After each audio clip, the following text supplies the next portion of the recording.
ನಮಸ್ಕಾರ. ನೀವು ಕೇಳ್ತಾ ಇದ್ದೀರಾ ಏನ್ರಿ ಸಮಾಚಾರ. ನಾನು ವಿದ್ಯಾ ಮಲ್ನಾಡ್. ಈ ವಿಡಿಯೋ ಕೇಳಿದ್ಮೇಲೆ ನಿಮಗೆ ಇದು ಸ್ವಲ್ಪ ಕಾಮಿಡಿ ಅಂತ ಅನಿಸ್ಬೋದು, ಬಟ್ ಹಾಸ್ಯಾಸ್ಪದ ಅನ್ಸಿದ್ರು ಇದರಲ್ಲಿ ಬಹಳ ಗಂಭೀರವಾಗಿ ನೋಡುವ ವಿಚಾರಗಳಿದ್ದಾವೆ. ಇದೇ ಒಂದಷ್ಟು ವರ್ಷಗಳ ಹಿಂದೆ ಹೆಣ್ಣುಮಗಳು ಮನೆಯಿಂದ ಹೊರಗೆ ಕಾಲಿಟ್ರೆ, ಕಾಲೇಜು ಸ್ಕೂಲ್ಗಳಿಗೆ ಹೋದ್ರೆ ವಾಪಸ್ ಸುರಕ್ಷಿತವಾಗಿ ಮನೆಗೆ ಬಂದರೆ ಸಾಕಪ್ಪ ಅಂತ ಚಡಪಡಿಸ್ತಾ ಇದ್ರು ಪೇರೆಂಟ್ಸ್ಗಳು. ಪ್ರಾಯಕ್ಕೆ ಬಂದಿರೋ ಹೆಣ್ಮಕ್ಳು ಒಂಥರ ಸೊಂಟಕ್ಕೆ ಕಟ್ಕೊಂಡಿರೋ ಸರ್ಗಲ್ಲಿರೋ ಕೆಂಡದ ಥರ ಯಾವಾಗ ಏನು ಅಂತ ಹೇಳೋಕ್ಕಾಗಲ್ಲ ಅಂತ ಭಯದಲ್ಲೇ ಜೀವನ ಪಡ್ತಾ ಇದ್ರು, ಅಂದರೆ ಜೀವನವನ್ನು ನಡೆಸ್ತಾ ಇದ್ರು. ಅದು ಬರೀ ಹೆಣ್ಮಕ್ಳಿಗೆ ಸೀಮಿತನ ಅಂದರೆ ಖಂಡಿತವಾಗ್ಲೂ ಇಲ್ಲ. ಕಾಲ ತುಂಬ ಬದಲಾಗಿದೆ.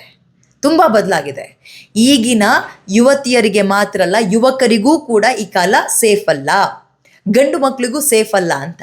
ನೋಡಿ, ಈ ಸುದ್ದಿ ಏನು ಅಂತ ಡೀಟೇಲ್ಡಾಗಿ ಹೇಳ್ತೀನಿ. ಈ ಫೋಟೋದಲ್ಲಿ ಕಾಣಿಸ್ತಾ ಇದ್ದಾನಲ್ಲ, ಇವನ ಹೆಸರು ನಿಖಿಲ್ ಅಂತ. ಕೇವಲ 19 ವರ್ಷ ಆಗುತ್ತಾನೆ, ಓದ್ತಾ ಇದ್ದ. ಓದೋದನ್ನು ಮುಗಿಸಿ ಇನ್ನೇನು ಕೆಲಸಕ್ಕೆ ಸೇರ್ಕೊಳ್ಬೇಕು, ತಂದೆ ತಾಯಿನ ಚೆನ್ನಾಗಿ ನೋಡ್ಕೊಳ್ಬೇಕು. ಇನ್ನೊಂದು 5-6 ವರ್ಷ ಆದಮೇಲೆ ತಾನು ಇಷ್ಟಪಟ್ಟಂಥ ಹುಡುಗಿ ಜೊತೆನೋ ಅಥವಾ ಅಪ್ಪ ಅಮ್ಮ ನೋಡಿದ ಹುಡುಗಿ ಜೊತೆನೋ ಮದುವೆ ಮಾಡಿಕೊಂಡು ಒಂದು ಆನಂದ ಸಂಸಾರವನ್ನು ನಡೆಸಬೇಕಾಗಿತ್ತು. ಬಟ್ ಇವತ್ತು ನೇಣಿಗೆ ಕೊರಳೊಡ್ಡಿದ್ದಾನೆ, ಸಾವನ್ನಪ್ಪಿದ್ದಾನೆ. ಕಾರಣ ಅವನೇ ಮಾಡ್ಕೊಂಡು ಎಡವಟ್ಟು. 19 ವರ್ಷ ಇವನಿಗೆ. 38 ವರ್ಷದ ಶಾರದಾ ಎಂಬಾಕೆಯ ಅಂದರೆ ಮದುವೆಯಾಗಿರೋ ಹೆಣ್ಣುಮಗಳ ಸಹವಾಸಕ್ಕೆ ಬೀಳ್ತಾನೆ, ಮಹಿಳೆಯ ಸಹವಾಸಕ್ಕೆ. ಪರಿಣಾಮ ಇವತ್ತು ನೇಣಿಗೆ ಕೊರಳೊಡ್ಡಿದ್ದಾನೆ. ಲೈಂಗಿಕ ದೌರ್ಜನ್ಯ ಅನ್ನೋದು ಬರೀ ಹೆಣ್ಮಕ್ಳಿಗೆ ಮಾತ್ರ ಅಲ್ಲ, ಗಂಡು ಮಕ್ಕಳಿಗೂ ಆಗುತ್ತೆ ಅನ್ನೋದು ಈ ಕೇಸ್ನಲ್ಲಿ ಗಮನಿಸ್ಬೋದು ನಾವು. ನೋಡಿ, ಈಕೆ ಹೆಸರು ಶಾರದಾ ಅಂತ, 38 ವರ್ಷ. ಈಕೆಗೆ ಮದುವೆಯಾಗಿ ಮಕ್ಕಳು ಕೂಡ ಇದ್ದಾರೆ. ಆದರೆ ಈಕೆಗೆ ತನ್ನ ಲೈಂಗಿಕ ತೃಷೆಗೆ ಕಾಣಿಸ್ಕೊಂಡಿದ್ದು ಈ ಹುಡುಗ. ಇವನೋಗಿ ಅಪ್ರೋಚ್ ಮಾಡಿದ್ನೋ ಅವಳೇ ಅಪ್ರೋಚ್ ಮಾಡಿದ್ರೋ ಗೊತ್ತಿಲ್ಲ, ಬಟ್ ಇಬ್ರು ಕೂಡ ಒಪ್ಕೊಂಡು ಸಮ್ಮತಿಯ ಸಹಕಾರದ ಸಮ್ಮತಿಯ ಒಪ್ಪಿಗೆಯ ಲೈಂಗಿಕ ಕ್ರಿಯೆಯಲ್ಲಿ ತೊಡಗಿದ್ದಾರೆ. ಅದು ಎಷ್ಟು ವರ್ಷಗಳಾಗಿದೆಯೋ ಗೊತ್ತಿಲ್ಲ, ಅಥವಾ ತಿಂಗಳುಗಳೋ ಗೊತ್ತಿಲ್ಲ. ಇಬ್ರು ಒಪ್ಕೊಂಡಿದ್ದಾರೆ. ಆರಂಭದಲ್ಲಿ ಚೆನ್ನಾಗೇ ಇತ್ತು. ಹಳ್ಳಿಗಳ ಕಡೆ ಕೇಳಬೇಕಾ, ಚೂರು ವಿಚಾರ ಸ್ಪ್ರೆಡ್ ಆಗ್ತಾ ಇದ್ದಂತೆ ಒಬ್ರು ಬಾಯಿಂದ ಒಬ್ಬರಿಗೆ ಒಂದೊಂದು ರೀತಿ ವಿಚಾರ ಸ್ಪ್ರೆಡ್ ಆಗುತ್ತೆ. ಹುಡುಗನ ಮನೆಯವ್ರಿಗೆ ಗೊತ್ತಾಗುತ್ತೆ, ನಿಖಿಲ್ ಮನೆಯವರಿಗೆ. ಪರಿಣಾಮ ಕ್ಯಾಕರ್ಸ್ ಉಗಿತಾರೆ, ಹುಡುಗಂಗೆ ಬೈತಾರೆ. ಅವ್ನು ಯಾವಾಗ ಕೇಳಲ್ವೋ ಕಣ್ಣೀರು ಹಾಕಿ ಬುದ್ಧಿ ಮಾತನ್ನು ಹೇಳ್ತಾರೆ. ನೋಡು, ವಯಸ್ಸಿಗೆ ಬಂದಿರೋ ಹುಡುಗ, ನಮ್ಮನ್ನೆಲ್ಲ ನೋಡ್ಕೋಬೇಕಾದವ್ ನೀನು ಜಾತಿ ಧರ್ಮ ಕುಲ ಇದೆಲ್ಲವನ್ನ ಮೀರಿದ್ರೂ ಪರವಾಗಿಲ್ಲ. ಒಂದು ಹುಡುಗಿನ ಇಷ್ಟಪಟ್ಟಿದ್ರೆ ನಾವು ಮದುವೆ ಮಾಡ್ಕೊಳ್ತಾ ಇದ್ವು. ನಮ್ಗೆ ಯಾವ ಜಾತಿ ಧರ್ಮನೂ ನೋಡ್ತಾ ಇರಲಿಲ್ಲ. ಬಟ್ ನೀನೀಗ ಮಾಡ್ತಿರೋದು ತುಂಬ ರಾಂಗ್, ತಪ್ಪಿನ ಕೆಲಸ ಮಾಡ್ತಾ ಇದೆಯಾ. ಮದುವೆ ಆಗಿರುವ ಮಹಿಳೆಯ ಸಹವಾಸಕ್ಕೆ ಬಿದ್ದರೆ ಅವ್ರ ಮಕ್ಕಳಿಗೆ, ಅವ್ರ ಗಂಡನಿಗೆ ಉತ್ತರ ಕೊಡೋಕ್ಕಾಗುತ್ತಾ? ನಾವು ನಾಳೆ ದಿನ ತಲೆ ಎತ್ಕೊಂಡು ಓಡಾಡೋಕ್ಕಾಗುತ್ತಾ ಊರಿನಲ್ಲಿ? ಬಿಟ್ಬಿಡಪ್ಪ ಇದಕ್ಕೆ ಅಂತ ಪರ್ಪರಿಯಾಗಿ ಕಣ್ಣೀರು ಹಾಕಿ ಕೈಕಾಲಿಗೆ ಬಿದ್ದು ಆ ಹುಡುಗನ ಕನ್ವಿನ್ಸ್ ಮಾಡೋ ಪ್ರಯತ್ನಕ್ಕೆ ಮುಂದಾದರು. ಒಪ್ದ ಹುಡುಗ ತನ್ನ ತಂದೆ ತಾಯಿಗಿಂತ ಇನ್ಯಾವುದು ನನ್ನ ವೈಯಕ್ತಿಕ ಸುಖ ದೊಡ್ಡದಲ್ಲ ಅಂತ ಒಪ್ಕೊಳ್ತಾನೆ ಅವನು. ಇವನು ಒಪ್ಕೊಂಡ ತಕ್ಷಣ ಆಕೆ ಬಿಡಬೇಕಲ್ಲ, ಆಕೆಗೂ ಕನ್ವಿನ್ಸ್ ಮಾಡೋ ಪ್ರಯತ್ನಗಳನ್ನು ಈ ನಿಖಿಲ್ ಮಾಡ್ತಾನೆ.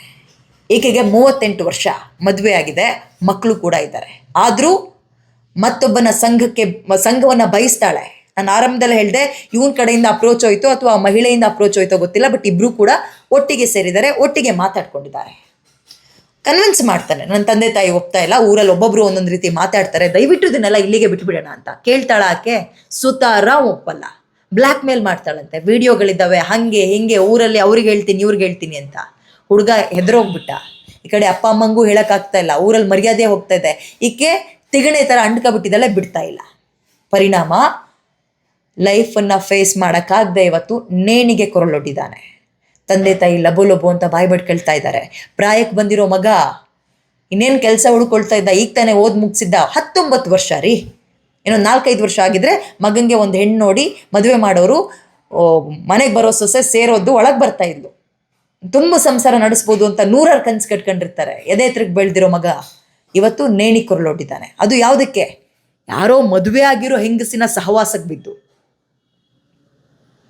ಈಗ ಆಕೆ ಮೇಲೆ ಕಪ್ಪು ಚುಕ್ಕೆ, ಊರಲ್ಲಿ ತಲೆ ಎತ್ಕೊಂಡು ಓಡಾಡೋಕ್ಕಾಗಲ್ಲ. ಪೇರೆಂಟ್ಸು ಅಂದರೆ ಆ ಹುಡುಗನ ತಂದೆ ತಾಯಿ ಕೂಡ ಬಂದು ಮನೆ ಬಾಗ್ಲಿಗೆ ಬಂದು ಕ್ಯಾಕರಿಸ್ತು ಅಂತ ಉಗ್ದಿದ್ರಂತೆ. ನಿನಗೆ ನನ್ನ ಮಗನೇ ಬೇಕಾಗಿತ್ತಾ? ಮದುವೆ ಆಗಿದ್ಯಾ, ನೆಟ್ಟಗೆ ಜೀವನ ಮಾಡೋಕ್ಕಾಗಲ್ವಾ, ಸಂಸಾರ ಮಾಡೋಕ್ಕಾಗಲ್ವಾ ಅಂತ ಹಳ್ಳಿ ಭಾಷೆಯಲ್ಲಿ ಎಷ್ಟು ಅರ್ಥ ಮಾಡಿಸ್ಬೇಕು ಅದನ್ನೆಲ್ಲ ಮಾಡಿಸಿದ್ದಾರೆ. ಬಟ್ ಅವಳು ಬಗ್ಗಿಲ್ಲ ಆಕೆ. ಶಾರದಾ ಅಂತ ಆಕೆ ಹೆಸರು. ಇದೀಗ ಚಿಕ್ಕಬಳ್ಳಾಪುರದ ಚಿಂತಾಮಣಿ ಅನ್ನೋಲ್ಲಿ ಆಗಿರೋ ಘಟನೆ ಇದು. ಲೋಕಲ್ ಸ್ಟೇಷನಿಗೆ ಕಂಪ್ಲೇಂಟ್ ಕೊಟ್ಟಿದ್ದಾರೆ ತಂದೆ ತಾಯಿ. ಅಂದರೆ ಅವರಿಗೆ ನೇಣಿಗೆ ಶರಣಾಗಿದ್ದಾನಲ್ಲ, ತನ್ನ ಮಗ ಇಂಥ ಟಾರ್ಚರಿಂದಲೇ ಸಾವನ್ನಪ್ಪಿದ್ದಾನೆ, ದಯವಿಟ್ಟು ನ್ಯಾಯ ಕೊಡಿಸಿ ಅಂತ. ಜೀವ ಹೋದ್ಮೇಲೆ ಇನ್ನೇನು ನ್ಯಾಯವನ್ನು ಬಯಸ್ಬೋದು? ಎದೆ ಎತ್ತರಕ್ಕೆ ಬೆಳೆದಿರೋ ಮಗನನ್ನು ಕಳ್ಕೊಂಡಿರೋ ನೋವು, ಸಂಕಟ ಆ ತಂದೆ ತಾಯಿಗೆ ಗೊತ್ತಿರುತ್ತೆ. ಇಂಥ ಘಟನೆಗಳಾದಾಗ ಯಾರನ್ನು ದೂಷಿಸೋಣ? ನಮಸ್ಕಾರ.